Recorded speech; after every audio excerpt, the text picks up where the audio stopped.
This is Art364, Art History 2, Part 5, continuing with the Italian Renaissance. This is in painting. So our first artist is Masaccio, and I wanted to show you one work before we get to the work that's on your list. This is a Madonna and Child Enthroned. So you've seen two other versions of this by Giotto and by Cimabue, and you can see that the sequence between Cimabue and Giotto moved from kind of the Middle Ages style to what would be the Proto-Renaissance style. Well, this is the Renaissance. After 1400, then we've got the full-blown figure in, drawing in perspective with a throne that is much more convincingly three-dimensional and in a measured sort of way. And we'll see about how they measure space shortly. But I just want to give you a sense of the world of difference between this and the prior versions of a Madonna and Child Enthroned. This is much more, I guess you could say, realistic or convincing as a real person sitting in a real space. Even the angels, when you see them, it still has the retrograde circular halos that are against the background, and they look much more out of place than they did in earlier versions. Christ's halo is made as if it were a disc over his head rather than flat up against the ground. And when you can think of that as being, it's such a traditional thing that it was difficult to move away from it. But look at the way the lutes are that the angels are playing. He's just showing off that he can show a three-dimensional object in space, and from these two different angles. The lute in particular is a favorite of perspectivists and people who use perspective in a showing off way to show how it's because it's a complex three-dimensional object to render, and so he's showing that he can do that with this painting. And of course, in the Italian Renaissance, the artists are competing with one another as they each makes a work, and it's assessed by their peers, and they are the competitors incorporate any new innovation into their own works and move forward that way. But the work that we're going to be looking at for Masaccio is the Trinity fresco. This is a work that's in Santa Maria Novella, a church in Florence, and I can show you a black and white image of what it looks like in place. It's a early or Gothic sort of church with it's very large on the inside, and then the painting appears small in relationship to the whole wall that it's on, but it seems so out of place. The kind of architecture that's represented in the picture is completely different from the architecture of the church itself. This architecture, where you have an architrave and two pilasters, and then engaged columns, ionic columns on this side with a semicircular arch, are recognizable as Brunelleschi's architecture, and Brunelleschi was his friend, and he was given this tool to render three-dimensional space using his system by Brunelleschi, and so Masaccio is using Brunelleschi's architecture and showing that as a completely new and modern thing. Anyone seeing this in the early 1400s when it was made was been hugely impressed by the reality of the thing, a kind of reality that they had never seen before, because not only is it done in this perspective, but it's done in such a way that, like, if a person were standing here, this height, if this is the floor of the cathedral or the church, your eye level was to be around here, which is the vanishing point. And from here, all of these lines radiate as if there's actually a hole in the wall where the nail was put to put the string to create these lines. When you have wet plaster, you can take string and pull it tight and then pop it, like pull it out and let it go, and it will snap against the wet plaster and put a little indentation of the string, and that's still in the plaster. And you can see that if you had a means of looking at the plaster up close, you could see that it was done that way with string, and in order to make these they're called the coffers on the inside of a barrel vault, to have these lines, the orthogonal lines that are parallel to one another, converge on this spot where your eyes are. And the way this is made is such that when you're standing at the right distance and with your eye level here, there is an illusion that this is going back in space. That it's like it's a chapel going back at right angles to the wall that you're standing in front of, and that all this stuff is happening within it. Everything in the picture is drawn from the point of view of a person standing here. Unlike all the pictures that were done before this, I mean, from time immemorial, this is the first one where everything is made from the same point of view. And all that comes from Brunelleschi and his measuring of the Roman ruins with the string and coming up with this geometrical system. What it does is it gives you an illusion, but it's not particularly strong illusion in this case. Now I can show you later examples of where artists did use it as in a way to sort of in an illusion kind of manner. People who are less gifted artists were using this new toy, I guess you could call it, to do things that were much more extreme. But here in this first instance, the artist understands that this perspective thing it has the power to create a strong illusion, so he has to counteract that because he's designing a picture that's composed, so he wants everything, all that composition, to be on the surface. The geometry, the relationship from one thing to another needs to be such that, if you have a strong illusion of space, it will mess that up. So he's hidden much of the stuff that would cause it to make it look as though it were very, very deep.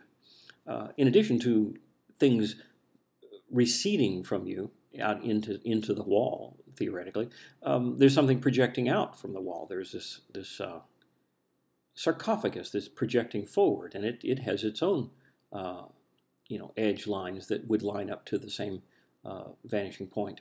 There's a sarcophagus with a skeleton on it, and presumably there's someone buried behind it.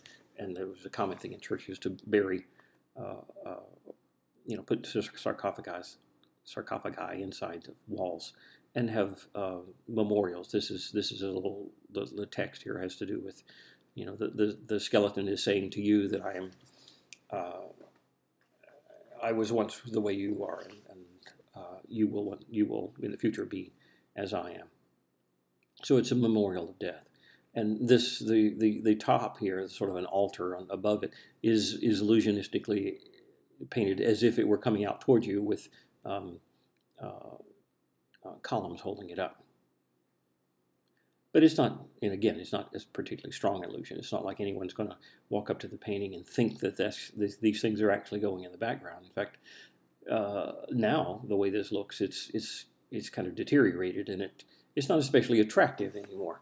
And these little lines here indicate that this is the original painting, but this had to be restored because at some point they had to take it off the wall from where it was originally painted and put on a different wall. So it's cracked and doesn't look especially good as far as it being attractive and pretty or anything. But as far as its illusion, its creation of all of these intricate architectural features, everything looks perfectly spot on, as well as anything will ever be made that is like this. I mean, and people will make wall paintings and ceiling paintings with tremendous degree of illusion, but it's all here at the beginning, in terms of the skill of using the tool. What we're seeing here, in addition to this architectural space that's being created, and it's like a Brunelleschian kind of architecture, is the Father, Son, and Holy Spirit. Here's the Christ on the cross, and God the Father behind, sort of holding him out.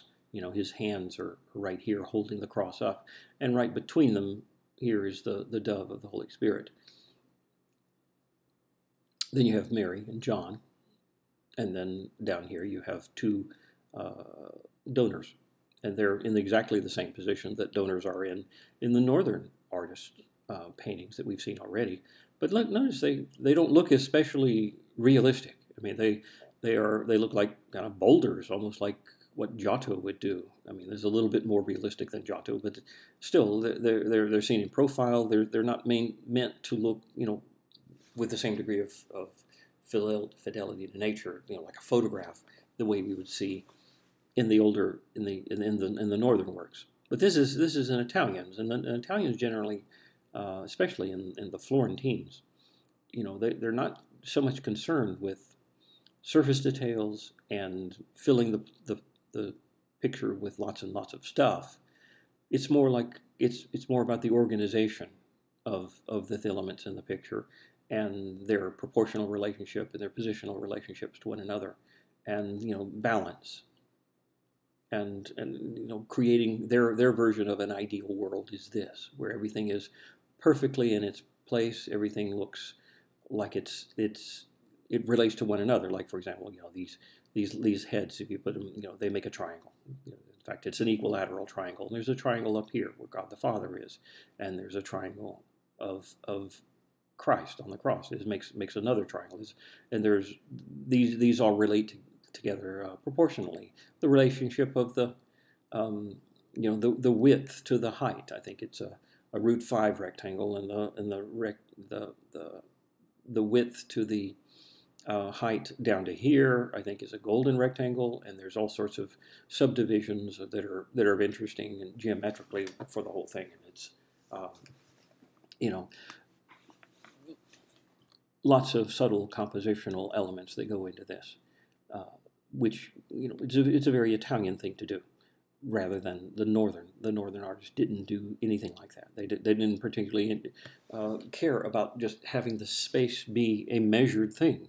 Even once Renaissance were invented, it's not like it burst on the scene there and they were all eaten up. Like they weren't interested in it for a long time, and one of the reasons is that this rational space that the Italians are so interested in is because they're concerned about structure, especially the underlying structures of things, whereas in the North they're more interested in the surfaces of things. The Italians would criticize the people in the North for not being able to draw, for not they make things that are awkward looking, but they were envious of the Northern artists' ability to render details and surface. And at some point, they will influence each other. And there will be a time when people in the North and the South will both have both characteristics. But that will be in the next century. One of the things about perspective is that you can do this. This is an elevation of a cross section of the picture. If it were real, like this represents the eye of someone standing, like this would be the height of a person with his eye right here, and these are the lines of his vision, looking into the wall. This is the wall that is the wall of the church, and illusionistically, there is a space back here where God the Father is standing on some sort of platform, and there's Christ on the cross here, and there's John and Mary are in this position, and there's the donors are here on this projecting surface here with the skeleton and everything down here. Now, that's a whole lot deeper space than you would imagine just looking at the picture, but there is enough information within the perspective scene, and it's so consistent within itself that you can make such a thing. This is the plan of the building that they're in the relationship of one thing to another, and how far it projects. If you were to be able to measure it as a real life or a real world thing, here's the measuring points down here. And I guess if you were to measure from here to here and measure that towards you, that would be the distance you would stand in order to see this thing perfectly. Looking back at this, I can see that this is back here, this arch back here, and that it must be some distance away, but it doesn't feel that distance. And the reason is that the artist has contrived things so as to make it, to emphasize surface geometry rather than the depth. And he said, well, if he's going to emphasize the surface geometry, why bother with the perspective at all? Well, it has a surface geometry effect in that all these lines coming to a point on the surface have the effect of also organizing the compositional space as well. And we'll see that in other instances of Florentine painting when we get to them. Here's another little trick that an artist would use, beginning in the Renaissance, is it's called squaring. It's hard to see here, but there's black lines, little bit incised lines in the plaster that are used to transfer the image from say a drawing, like if you want to make a drawing bigger. You start with a drawing and you want to put it up on the wall. Like the wall is a rather large thing, and it's probably drawn smaller on a piece of paper. And when you draw it on the piece of paper and you get it the way you want it, you put a square grid on it, and just draw it with a ruler and make squares, vertical and horizontal lines, and then draw the same corresponding lines in the space that you want it to be, so is the size that you want it to be, and you just copy whatever is in each square. And when you do that, you can you get everything copied in exactly the same proportion it was when it was drawn. This is something that many drawings in the Italian, they don't have any Masaccio drawings, but they have drawings by other artists that have the square drawn on the squares drawn on the drawing and the corresponding pictures, paintings on walls and on panels where they were used to transfer them. But this was done just for this face, just because this is a much more difficult thing to draw, it being a 3/4 view compared to, say, the faces of anybody else in the picture. Notice that, most everybody else is in profile. And so they would be easy to draw, or much easier to draw. There was a little bit of bother here with the ovals of this capital, that on one side he used a grid to help him draw it, but on the other side he did it freehand because apparently he found it easier. Once he had drawn one, it was easier to draw the other one. You can see within the plaster, even though it's not a high resolution picture, you can see the lines that were created with the compass, using a compass at some point to make these semicircles. These lines go across that are still part of the painting.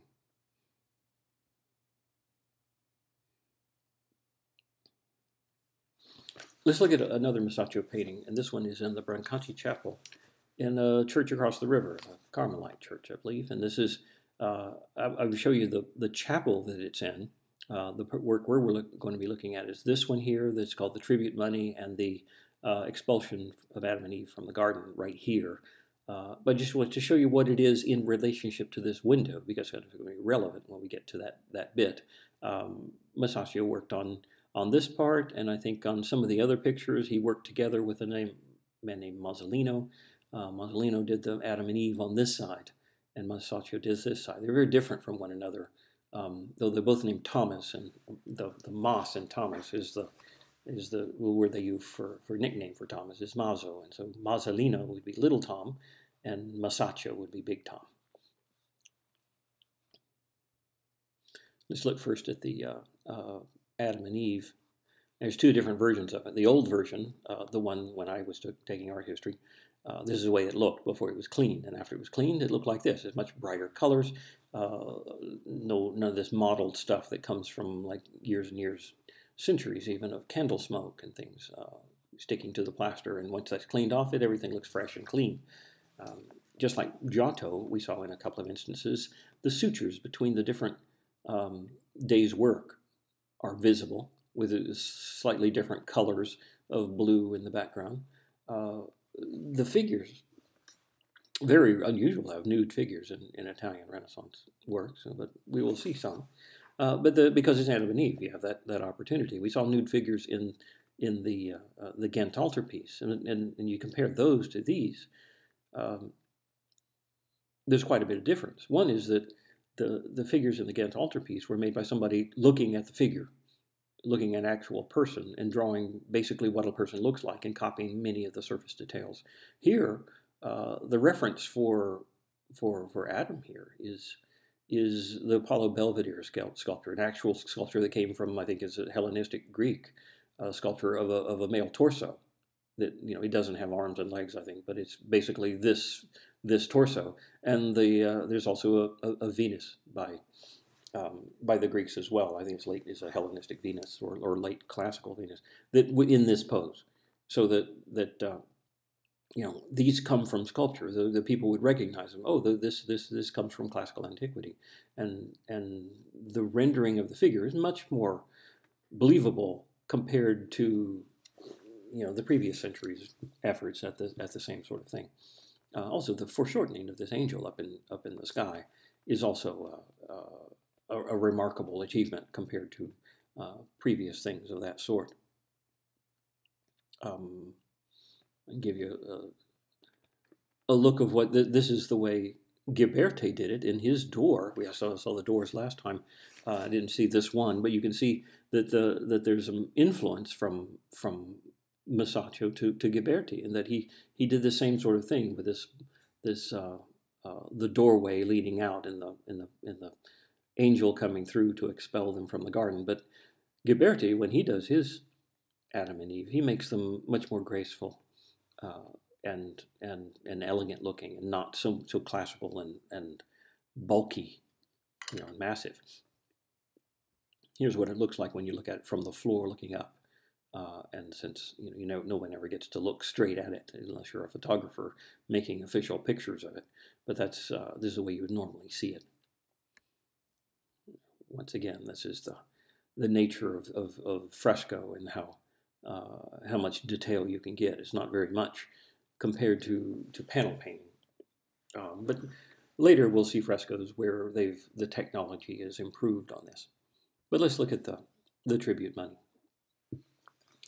This is a scene that's on the left wall up high, and as I said, up here, I can show you, up here on the wall, on this wall, in the middle of this wall is a window, and light can come from that window and shine onto this.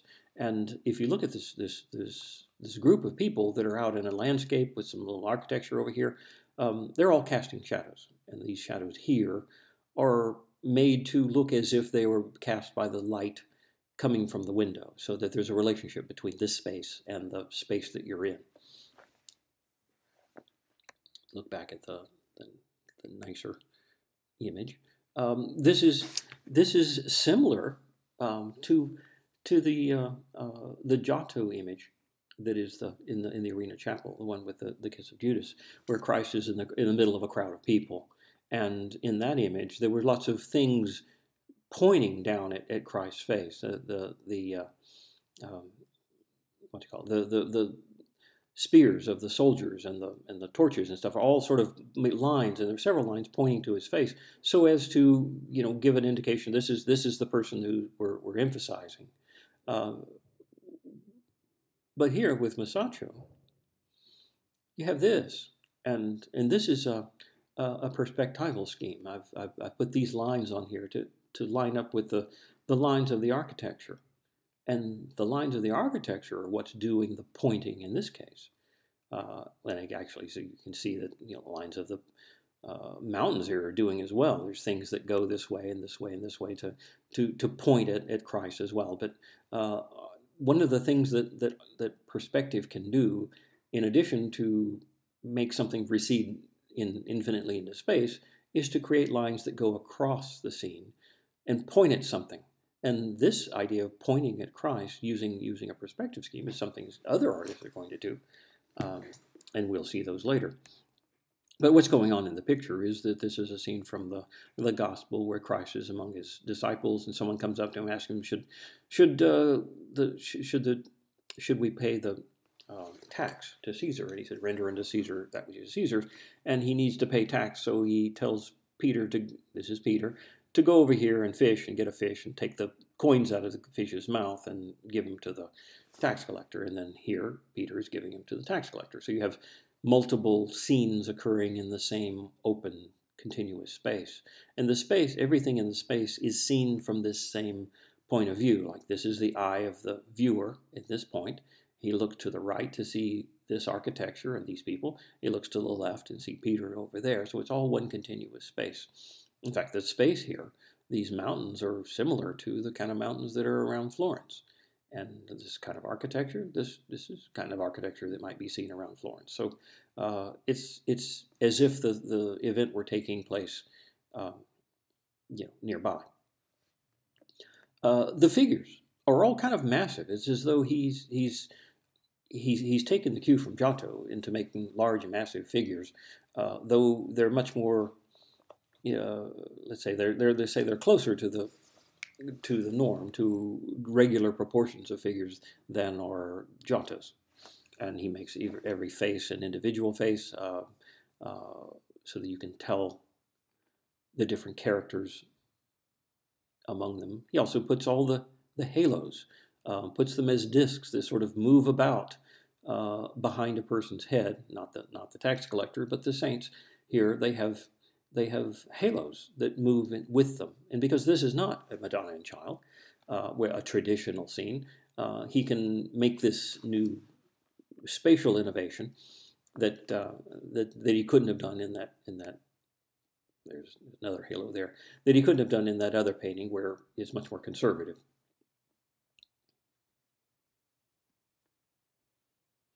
All right, from Masaccio, we'll go to the next artist. His name is Fra Angelico. The Fra means short for brother.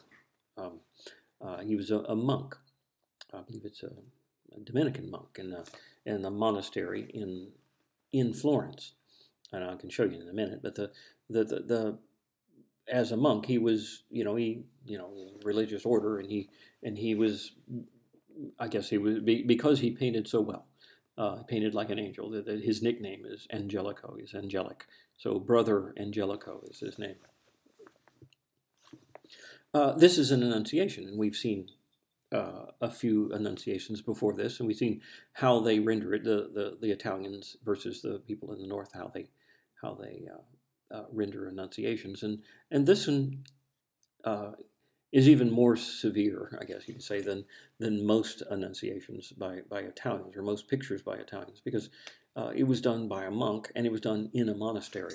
I can show you, here's an image of the monastery. There's a hallway, and it's just plain, no frills, no decorations. Inside of each of the rooms, as you go them, they're just plain boxes of space with a window, and because they take a vow of poverty, and they live plain simple life. They don't want all this color and ornament. But this is what the painting looks like, and this is the place that it's in. There's no band of decorative geometry around the sides the way they would be in, say, Giotto's Arena Chapel or something. So it's all, and also the colors are all plain and earthy. Even the angel's wing is very earthy colors, and so everything it looks perfectly appropriate for the site that it's in. I can give you an example of what Fra Angelico would do for an Annunciation when he has the opportunity to do something for a church in an altarpiece that's not a fresco, but a panel painting. So he can do this, and he can make decorative things with lots of sparkle and gold and illusionistic patterns in the cloth that go around all the cloth, the folds of the cloth, and much more greater special effects, I guess you could say. But in this instance, we're using is an example where he's being much more severe and something closer to what we think of as the Italian look for the 1400s, where things are plainer. There's not a lot of stuff. If you compared this to, say, the Maroni altarpiece, wow, that thing is, every square inch is filled with material objects of various amounts of materials, so that the artist was just showing off. I can do brass, I can do glass, I can do ceramics, I can do wood. I mean all these things. Whereas here, it's as plain as it can be. But a special thing here is the architecture. Look at this architecture. It looks like Brunelleschi's architecture with the semicircular arches and classical columns, a little circle right here, like we saw in the Hospital of the Innocents. In fact, I have a sample of architecture that's almost exactly like this picture. You know, it comes directly from what they would have called modern architecture, like something that was just just a few years old when most of the architecture of the city was still medieval. This is an image of the actual building. This is the monastery, and it also has arches and columns as well. In fact, it even has, I believe these are Ionic here. These are Corinthian with a couple of Ionics over here. So he's painting pictures of the world that he lives in. Well, let's look at how he's organized the space. I mean, this is a perspective picture, just like Masaccio's, in that it has a vanishing point. I'd probably say around here or so, maybe up here, and a line drawn from here down to here. Goes through and goes right through the edge of this angel here, and goes up through the edge of this capital, and the horizontal lines like this one. Looks like it goes right through the line of the waist of this angel here, and continues on to back the wall over here, and it goes through the line of the waist of Mary here. So he's using these lines as like organizational things, and also to help bring the things that's farthest away from you closer to the surface, because a horizontal line is related to the lines of the format. There's parallel. There's another one there, and there's another one there. Oh, by the way, this is those iron rods that help hold the architecture up. I guess they had them even then because it's necessary. The thrust of an arch is going to push out that away, and this is going to fall unless it's got something to hold it. And you can see that the paint is sort of rubbed off, and that's because I imagine this has been painted on after the plaster had dried. So after a few hundred years, I'm sure it flaked off a bit. But anyway, look at the it's organized and using the architecture as this space has the angel, this space has Mary, and they're receding back into the floor further away from this edge, and you feel like they're in the space, much more so than earlier efforts. By the other artists, even the Italian artists, where they wanted to show somebody in space. It's a much clearer and rational looking space. No extra frills, no extra materials, just as plain as it can be, but where they are in space. But as far as the space goes, it's not like it's trying to, shout at you that this is very far away, because he puts things there that come up to the surface. That is, look at the plants out here, the botanicals. They look like they're part of a tapestry rather than going back in space. Like, you don't see plants that are close to you and then farther away with overlapping. It just looks like a pattern, a decorative pattern, and that makes it look flat. As does the fence is a flat thing. It has a little broken picket there. So this is a flat thing, and this is a flat thing, and this bunch of pattern is also a flat thing. So he's making it a surface composition thing, and he's using the element of the perspective as also an organizing principle to take away the space as well. The tops of these columns, they're getting smaller, but they're all aligned with one another horizontally. And the only thing to tell you that they're getting farther away is that they're getting smaller this way, but he covers these last two up, so you don't see those. That would be, without the angel there, this would look much deeper. So covering this bit up helps with that, seeing the surface better. As you can see, you come up the stairs up to this second floor. Looking up, so it's the first thing that hits you when you get up here.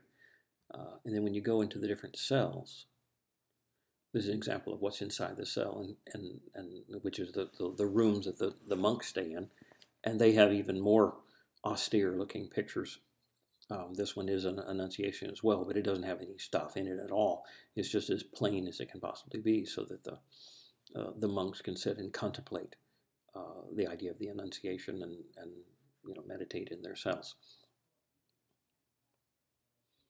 Again, have a look at the contrasting color version. In this case, he's using the same sort of organizational principle of the architecture, but he's also, he's making the vanishing point over here instead. But here he makes it so the vanishing point is coincident with the edge right here, so as to, so it doesn't go out of the picture. And it's also, helps flatten the space and diminish the amount of illusion of the space, as does, again, with the botanicals in the background. And, the expulsion from the garden back there, and a little bit more patterns, but patterns has a way of looking flat. So let's look at the next artist. This is Perugino. I talked about Verrocchio, who was the artist who made the second David that I show, and I said that he had a workshop with lots of apprentices in there, and in addition to his apprentices, he had other people who were artists who worked at some point or other. So Perugino was one who worked in Verrocchio's shop, as did Leonardo. We'll see him later. And Botticelli we'll also see later, and Ghirlandaio we'll see later. So, and Ghirlandaio is the teacher of Michelangelo, and Perugino here is the teacher of Raphael. So lots of connections between these and the Verrocchio studio. This is a painting that's in the Sistine Chapel. Here's the inside of the Sistine Chapel as it appears today, with the paintings by Michelangelo. But at the time this painting by Perugino is made, it would just be a blue sky with golden stars. But there was this group of Florentines that came down to Rome. The Sistine Chapel is in Rome, next to St. Peter's, and it's right in the heart of the Catholic Church. A group of Florentines, including Ghirlandaio and Botticelli and Perugino, were all got together to paint this lower part, this sequence of pictures that are like the life of Christ and things. The Peruginos right here, and all this stuff here, and later Michelangelo painted this up there. So we can see this is what it looks like standing on the floor looking up at the Perugino. It's this big. I don't know how wide it is, but it's quite a large picture, and it has all these other things around it and decorations around it. So you can see it in the context. And the picture we're looking at, let's see, there it is an image of it's called the delivery of the keys, where Christ is giving the keys of the kingdom of heaven to Peter, and with his disciples all around it. So it's a scene from the Gospels, though it's not presented as if it were the actual event, but more almost like a reconstruction made by people in costumes on a stage, demonstrating the event in the most formal, idealistic way. And the reason for this is because the Sistine Chapel is the Pope's chapel, and the Pope is the leader of the Catholic Church, and he has an enormous amount of power, and to justify that power, he likes to remind everybody that he is the heir of St. Peter. And Peter received his power as being the leader of the church from Christ himself, who, on the occasion where Christ says to Peter that, thou art Peter, and upon this rock I will build my church, and to you I will give the keys to the kingdom of heaven. And so that charge that he gives to Peter is demonstrated here as sort of evidence that the Pope, who is his heir, is the rightful holder of this power in being the leader of the Christian church in the Christian world. So let's look at how he's organized this picture. The first thing you see is a frieze, a rectangular, group of people all moving across the horizontally across the picture. They're all standing in classical contrapposto. They're wearing voluminous drapery, where you can still see the figure underneath the drapery. Unlike the northern people, he wants to see that they're standing in contrapposto with an engaged leg and a free leg, and he wants to see every people from the back, from the front, from the side, and turn 3/4 when standing in different poses and gestures, and head leaning one way, head leaning the other way, so as to have a variety going on, and also a few people standing wearing costumes, local, contemporary costumes. This, in fact, is Perugino himself. He put himself into the picture, and you can tell he's different from the disciples because they have halos, and here halos are much different. Get rid of that.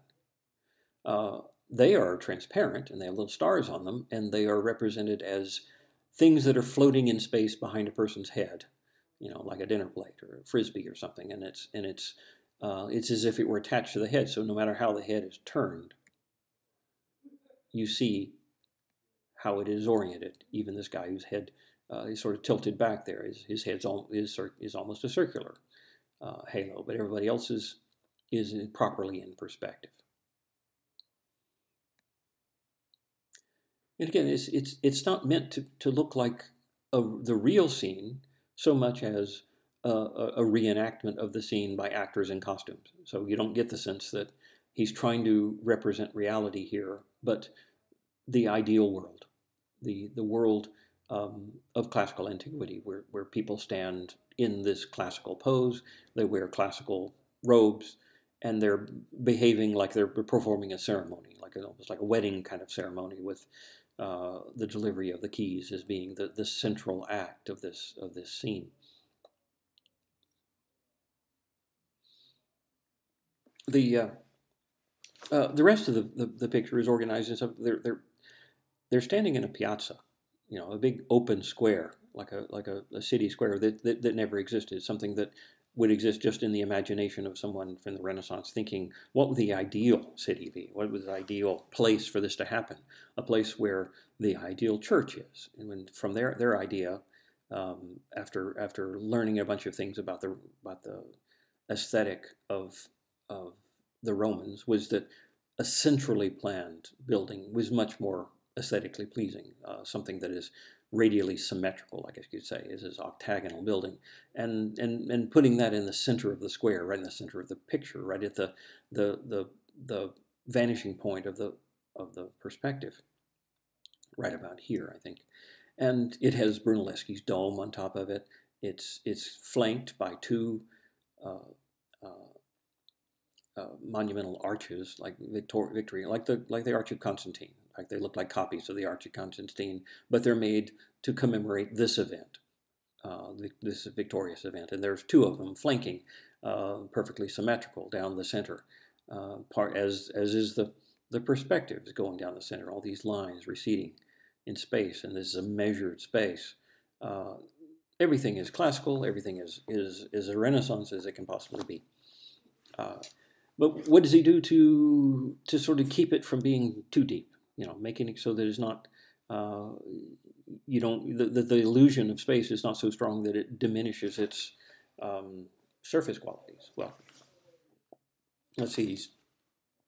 The things that are giving you the illusion of space are these diagonal lines going to the vanishing point. But notice he's covered most of them up.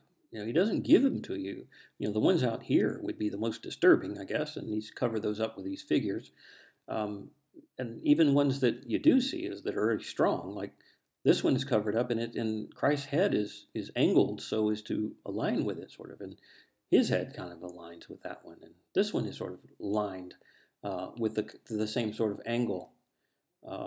This one's also pitched over in that way. So things that are not going back into space are related to them. So it's sort of to take away the spatial impact of those things. Also, when you think of things in space, one thing overlapping another has the effect of giving a strong illusion of space. But notice that these people don't overlap these people. You think that these people being far away, they could easily be overlapped, but he's intentionally put them in such a way that they don't overlap. There's just like a different frieze of almost smaller people, and they don't even overlap the horizon line, so that They just fit into this space. That's another aspect of this thing where it's flattened by this compositional choice rather than creating more space. And same with whether he's like the legs sort of go around things to avoid any kind of overlapping, which would push these figures further back into space. Also, lots of stuff like that he's doing to make it to offset that strong illusion. These squares, rectangular geometric things, parallel to the picture plane, they look like they're on the surface, or you can easily see them as things on the surface rather than things very far away. And having no overlapping also affects that. And then there's the compositional thing that has to do with the just the geometry of the thing. There's it's a golden rectangle, and it has squares in it, and they align with stuff on both sides. The proportions of one bit to another, like the proportions of the length to the height in relationship to the proportion of this height up to here, and then this height up to here, and those relationships between all the different parts, so that you have a proportional scheme that makes things relate to each other in terms of their measure, so that it's all a rational sort of organization of things. All of that is Italian, and it's much more blatant here, I guess you could say, or they want everything to be in its place, and that's the priority that they have in terms of when you're making a picture. Things being in their right place is more important than having more stuff or more surface detail. For contrast, here let's look at another picture by somebody. I don't even know who the artist is. This is like one of the mediocre artists from the same period, who's using the tool of perspective almost as if it's a toy he's just playing with. Notice how, if you want to, you could create the illusion of depth so strong that it's distracting. This is supposed to be an Annunciation. It's supposed to be about Gabriel and Mary and stuff, but this is like something that's much more important. Your eyes want to go way back there. This is what happens when you don't do it right. Here's another example of a plunging perspective that's just for no other reason than to show off the toy of this new perspective without any kind of sense of design or compositional understanding. So it's not like everybody did it, and the ones that we think of as the great ones, the A-list of the century, are the ones who didn't do this. Who used it much more sparingly and used the perspective as a compositional tool rather than as an illusionistic tool.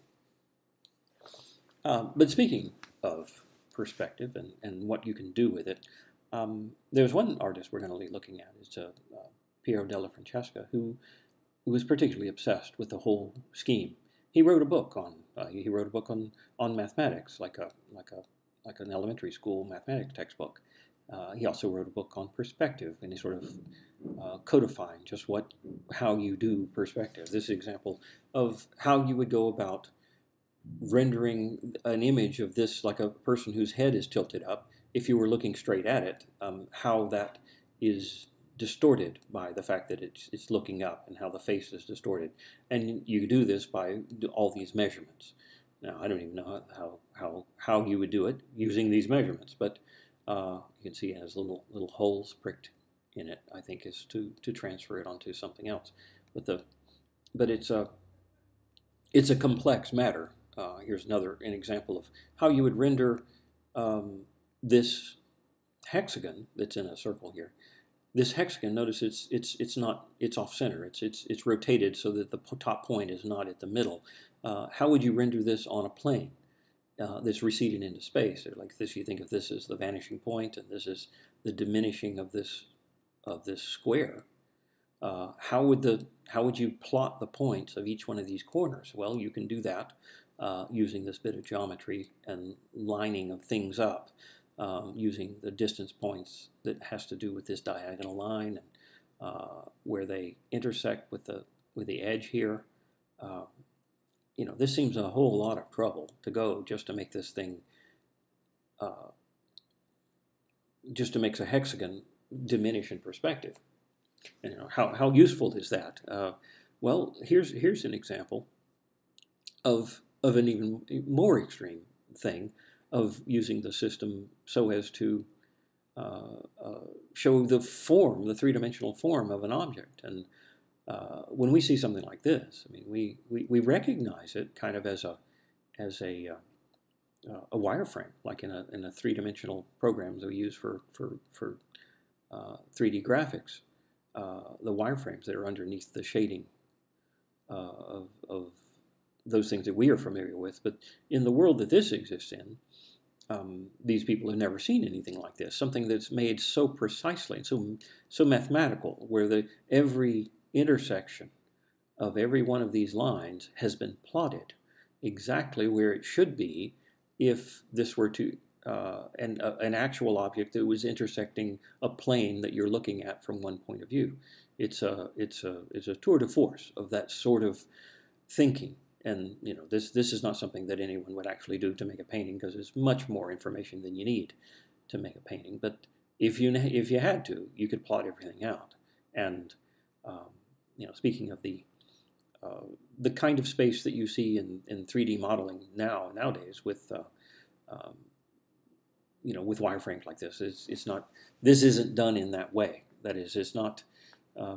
They don't use the same sort of Cartesian space that those are made in. This is done in a way that's more akin to this, you know, by plotting using geometry.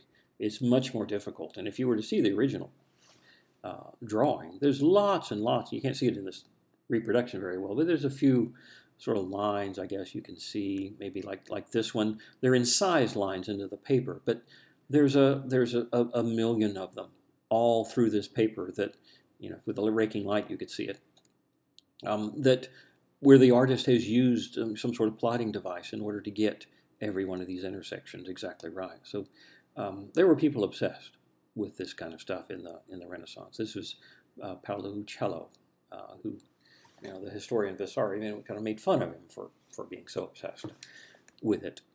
You know, they didn't do other things. But what you can do with this thing is, here's an example of some paintings. They were done in the Renaissance. I don't think they know who exactly did them. But it may have been Piero Della from Francesca, the one who we're about to look at. Or someone like that, or somebody in the studio, but demonstrating the sort of things that you can do with perspective.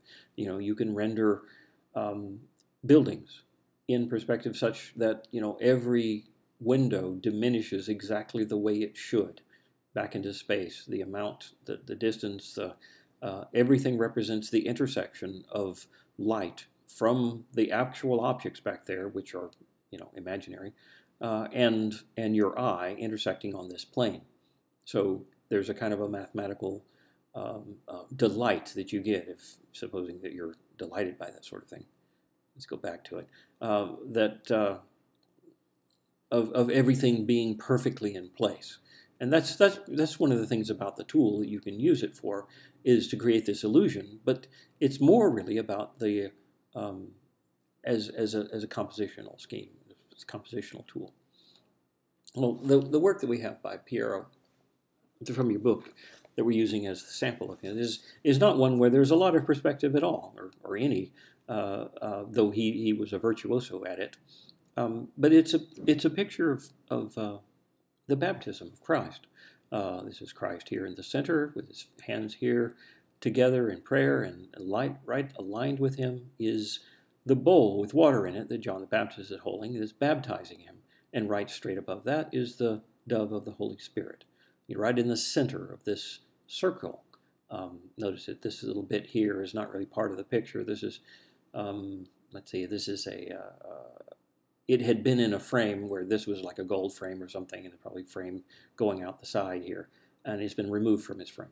So this has been displayed now without that frame. But even without, you can see kind of what's going on.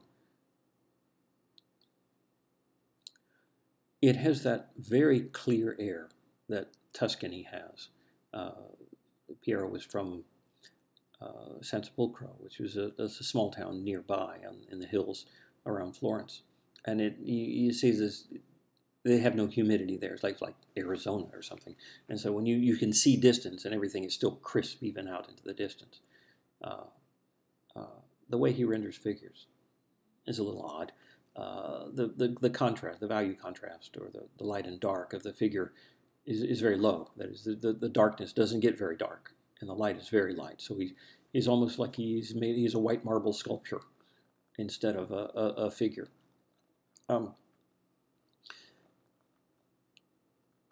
It has a very strong artificiality of it. Like it's like he's put there as a vertical element. It's everything is an object. It's a 3D object in space that is being plotted rather than people.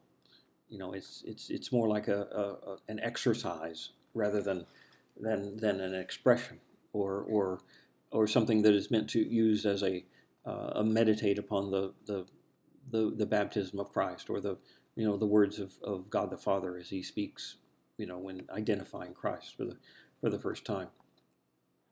All these things are just part of this a different world from the world that we're seeing, because the world we're seeing is one where is much more artificial and much more like sculpture and the rendering of all these different shapes and things, like the repetition of these columns, of which are the legs and the tree, and these legs and legs and legs to create a rhythm across the thing, and to have, like, say, this circle that is this semicircle implies an entire circle. So if you imagine this continuing all around, well, it would continue like through John's arm right here, and through the top of the loincloth here. So it makes a nice complete circle. In the center of the circle is the head of the dove, right in the center, and being right on the axis is all part of a scheme to make this sort of an artificial world. But look, he has done something that's kind of interesting he's standing in a pretend version of the River Jordan.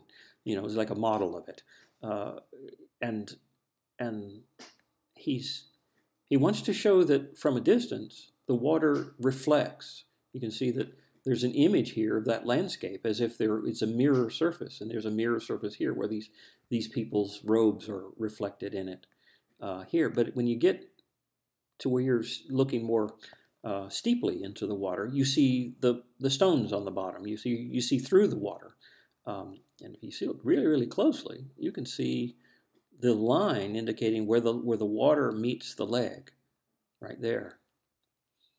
So he's actually gone into nature and seen an optical phenomenon that he wants to reproduce.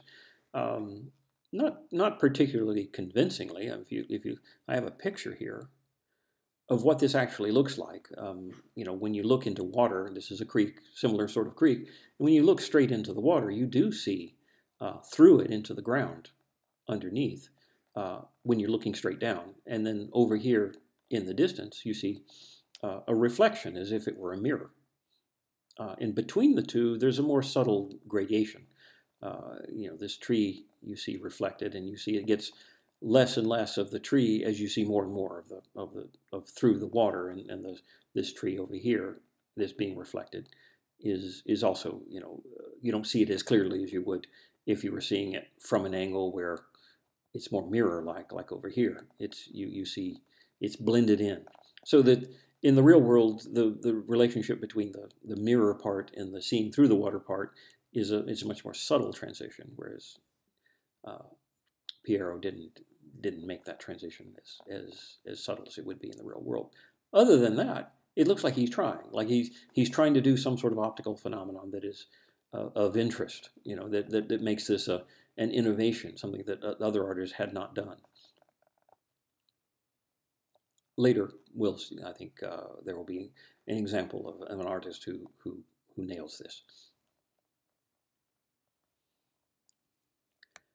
The next artist is named Ghirlandaio, and it's a nativity scene. this is probably doesn't actually have that name on it, but it's apparently it's from 1485.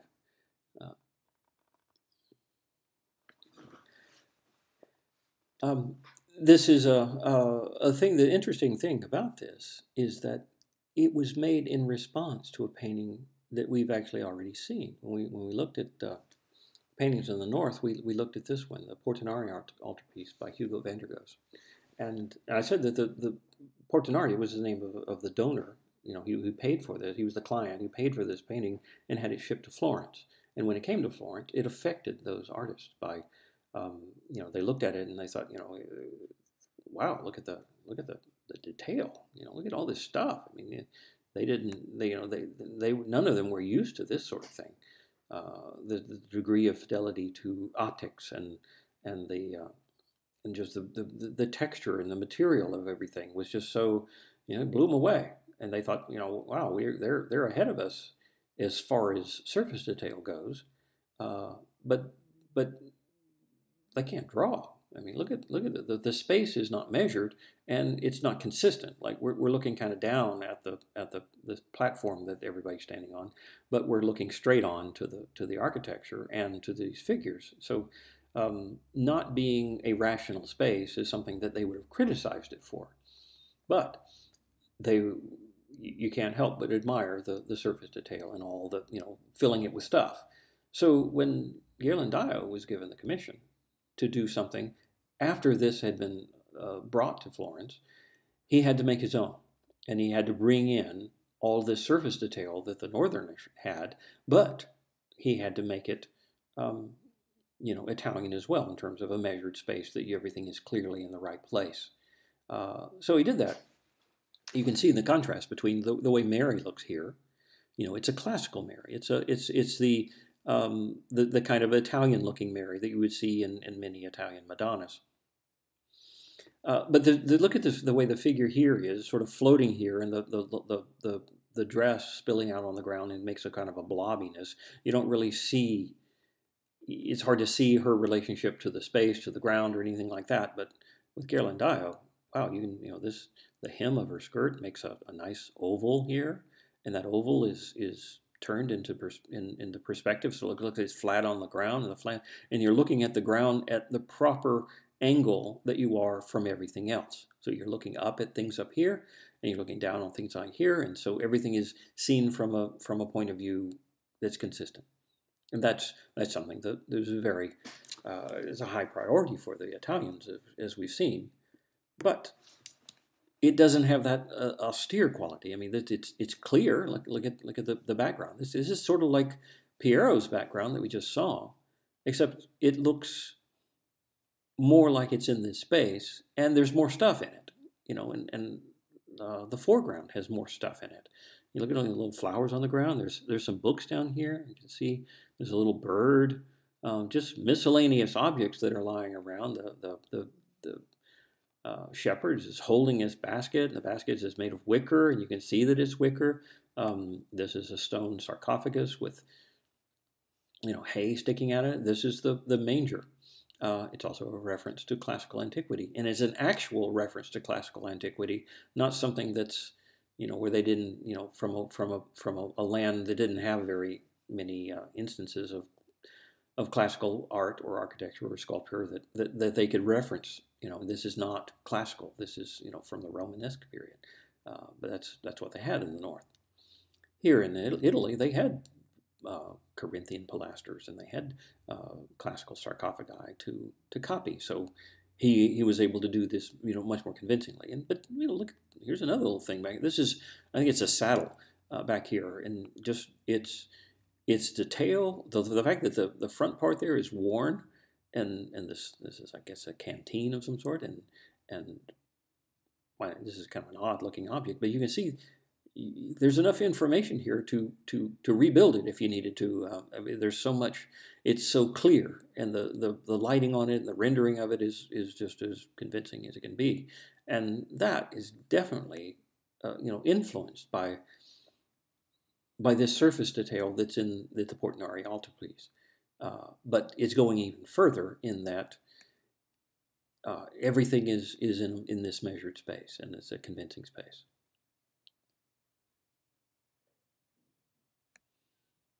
Okay, we can look at, here's a close-up of a bit of it, and you can see how that rendering of just, you know, the facial features, having all the lines on this guy's face. The faces here, let me go back to the shepherds. Compare these shepherds to one in the Portinari. These look like more sophisticated people, more idealized kind of people compared to the ones over here, which are, you know, like country bumpkins. Though, you know, sympathetically rendered, as I said before, and, you know, the emphasis on surface detail and all that. But, you know, the Italians don't really go in for that much naturalism. They want it more idealized. All right, let's look at the next artist. It's Sandro Botticelli. He also worked in the Verrocchio studio, and he's though he wasn't, I don't think he was apprenticed there. Botticelli did many paintings of a style. Let's look. I can't. I had one here, but I don't seem to have one over here. There it is. This is his version of an Annunciation. And this is not the one on the list, but just to show you how he renders this compared to previous versions. The space that it's in is even more convincing. It's more measured. You see this floor, it's got this tile on it, so you can tell, you know, exactly how far back this goes and how far back everything else goes, and very measured. The figures relate to one another in this sort of dance and turbulent action here, and repetition of curves and things. And it's not just curving on the surface, but curving in space in a kind of a spiral. So it's much more sophisticated in terms of the rendering of everything. But again, it isn't a northern picture. It doesn't have, you know, lots and lots of objects in it. There's a lectern back here, but there's no stuff like you would expect in a northern picture. So it's still Italian, but you know, the emphasis here is on this measured space. Let's go back to the painting we do have on our list. It's the Birth of Venus. This is unusually painted on canvas. Canvas is a surface that is very good for paintings. It lasts a very long time. If you have the substrate of wood, the wood can rot and it can buckle, and it doesn't last nearly as long. And it didn't become a thing really until much later than this. This was painted on canvas, I think, because it was used as a banner. But later artists will use it, especially in Venice, where they have a navy and lots of sails.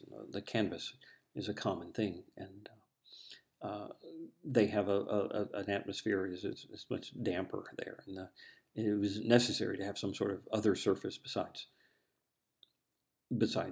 panels or walls to paint things on. So they introduced the painting on canvas much more than the Florentines did. Florentines didn't do it until much later. But in this instance, it is on canvas because I think it was used for something other than a wall painting. It could be used almost like a flag.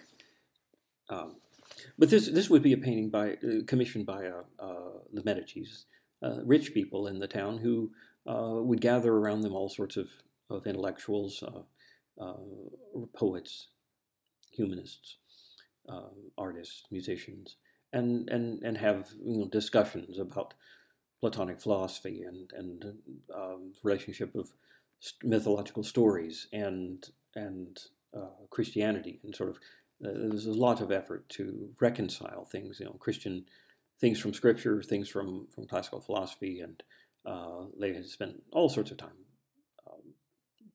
talking about those sort of things. So in that environment, they would want pictures like this, pictures that symbolize, you know, some aspect of the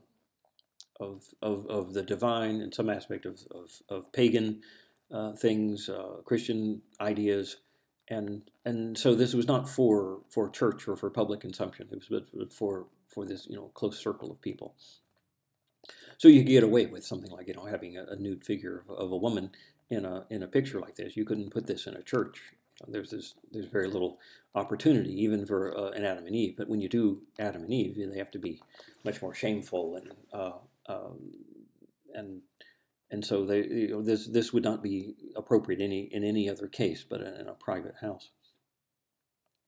What we see here is the nude figure of Venus, Aphrodite, and she was born on the sea foam. That was the cause of her being on this shell and being associated with the sea. So she was called the birth of Venus, because she just came into existence in that way, and she's being blown to shore by the winds. And the winds are, instead of being rendered as clouds, but they're as fully formed, you know, three-dimensional, real-life people who are just floating up in the air with wings, kind of like angels, but they represent the winds. So an allegory kind of thing. And allegories are kind of weird because, you know, they're rendered as if they're real, yet they represent, they're symbolic. I don't know exactly how the female figure's leg really relates to the position that she's in. It's kind of awkward over there. But the rendering over here is kind of interesting. This straight line, which represents the right edge, you know, is repeated in these three trees right here, and then they establish a kind of a rhythm going towards the left, and that rhythm is interrupted by these curvy lines, and these curvy lines start repeating one another. You've got this in and out curving things, and it keeps going several times, especially on the hem or the edge of this garment here. This is a forest nymph come to bring clothes to Venus, and then it's repeated again on the edge of Venus here. So you have a rhythm of things going across the space until you get to the straight lines and the line of the edge. Another thing you have is the water. It's kind of weird looking water because it has these little waves that look like V's. It doesn't look like real water, or it's not like he's trying to give the illusion of water, but creating a pattern on the surface, and that pattern is kind of a flat pattern. It has kind of the look of a tapestry. This is an example of a tapestry of the time, and you know, it's just filled with botanicals here. This looks a lot like that. This stuff in Fra Angelico's garden back there we saw before. But look at the quality of the way it's drawn. It's drawn with like a black line around everything and filled in with color. You can see it better maybe like on the feet. Look at this, there's a black line, almost like cartoons are drawn now, with a black line filled in with color. The hand there, that hand, you know, a line, and that's, you know, it's very emphasis is on that line. That's why when I think of the composition, it has to do with repetitions of lines, and linear things are the things that are unifying the picture.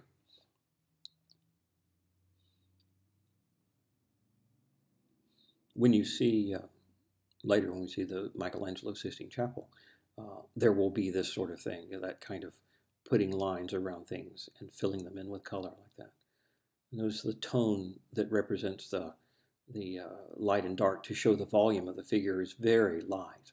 You know, there's a very low contrast. It's sort of like Piero's figures, except it's much more graceful.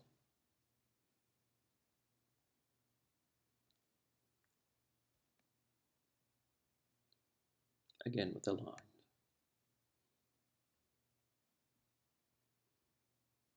Okay, now let's look at one last one for this century, right towards the very end of the century, getting close to 1500.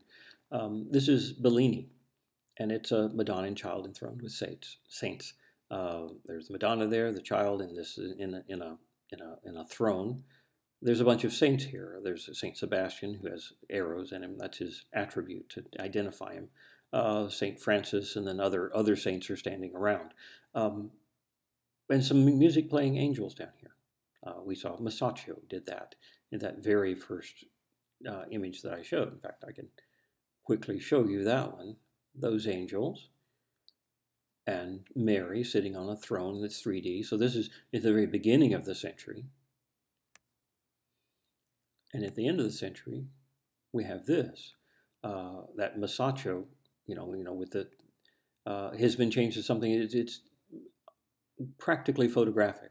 Look at the figures and the lighting on them and their position and their proportion. Everything is as real as it can possibly be. Even the lutes that the angels are playing and the violin there, all seen in a very convincing perspective. Even the lighting on them, like this one's in the shadow, because light is all coming from the right here, and it's he's showing off that all of those innovations that occurred over the course of a century have been incorporated into this picture. It has the surface detail that you would see in a northern artist. In fact, this is by somebody from Venice, and Venice is very north of Italy. The northern part of Italy, very close to the north of Europe, and they have much more contact with people in the north. So they would this artist and the other artist of Venice would be, would appreciate much more the surface detail, and something that they would need to put into their pictures, because they would sort of be more in competition with the people in the north as well. But the space, let's look at the space. This is a barrel vaulted thing, just like Masaccio's. In fact, these sort of lines are the same sort of things that Masaccio had. In fact, if you were to continue these lines down, the vanishing point's right down here at the bottom, just like in the Trinity fresco. The position of this painting on the wall is such that your eye level is right here. So you're looking up at all these things, and you're seeing everything from the point of view of someone looking up from here at this barrel vault.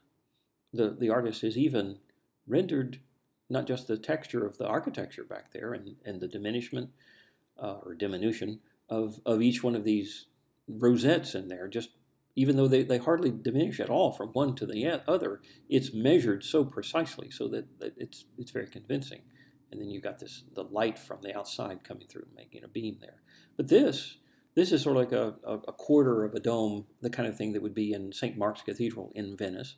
And it has mosaics that are like medieval mosaics, where it has gold things and these really medieval looking figures, which are angels with several sets of wings, is what these are. But he's rendering an old style. Like he looks at this and recognizes it as something that's old, but he's putting in the picture, a modern picture, as something that would be in such a church as this, that everyone in Venice would recognize as being something like from St. Mark's. And notice, the old way of representing something gold would be to use gold, but here he's using paint to give the illusion of gold. And the illusion of gold requires more skill than gold. Gold is an expensive thing, and a patron in the old days, as I mentioned before, would spend money on the gold because it's a way to show off that he's spending money. But in the Renaissance, as becomes more so as you move through the Renaissance, money is paid for the skill of the artist to render things, because the audience for these pictures could more appreciate that things were done with greater and greater degrees of skill. And that skill was rewarded by the patrons by giving the artist more money to pay. In contracts, they would say things like, I'm paying extra for this picture so that the master in a studio, his hand will be in the figures, that he will draw the whole thing, or he will paint the whole thing. I'll pay extra for the master to paint the whole thing because I want to show the skill, because the people who are looking at these pictures have come to understand that and identify that skill is a thing that is a measurable quality, and that it's a valuable thing to see.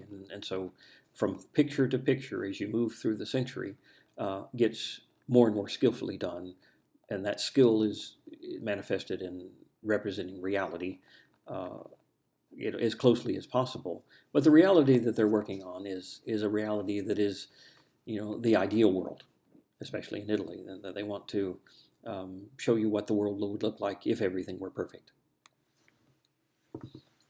Okay, so that's enough for this time. Next time we'll get to the high Renaissance.